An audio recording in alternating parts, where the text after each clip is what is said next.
संतश्रेष्ठ ज्ञानेश्वर माऊलींचा संजीवन समाधी सोहळा संपन्न झाला आहे। वारकऱ्यांच्या साक्षीत हा सोहळा डोळे भरून पाहणारा होता।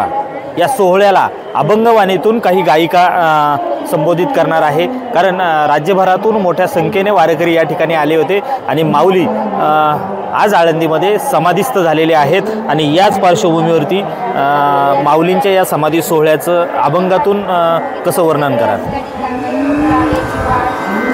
समाधी घेतली आळंदी, समाधी घेतली आळंदी, भोवती शोभे सीधा मांदी, भोवती शोभे सीधा मांदी, समाधी घेतली आळंदी।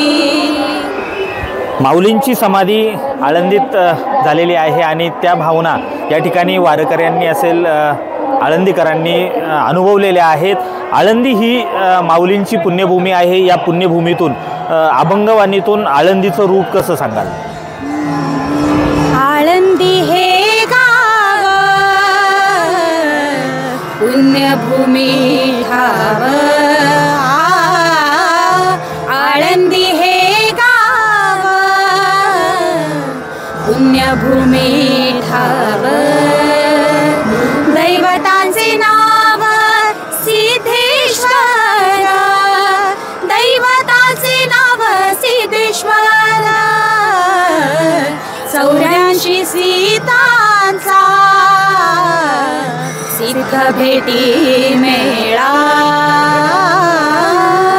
84 सीतांचा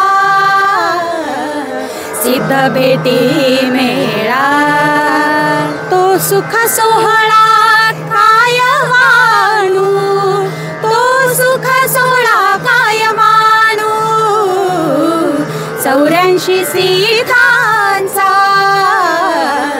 सिद्ध भेटी मेळा। या गोड अभंगवाणीच्या स्वरातून माऊलींचा संजीवन समाधी सोहळा आणि आळंदी हे गावं याची पुण्यभूमी ठावं अशा या अभंगवाणीतून माऊलींच्या या सोहळ्याचं रूप आणि आळंदीचं वैभव या ठिकाणी अभंगवाणीतून मांडले। व्हिडिओ जर्नलिस्ट सुमित भोसलेसह मी रोहिदास गाडगे, साम टीव्ही न्यूज, आळंदी, पुणे। देश विदेशातील प्रत्येक घडामोडींचे लाईव्ह अपडेट मिळवण्यासाठी आता साम टीव्हीच्या सर्व सोशल मीडिया प्लॅटफॉर्मला लाईक, फॉलो आणि सबस्क्राईब करा। तसंच सर्व नोटिफिकेशनसाठी बेल आयकॉन प्रेस करायला विसरू नका।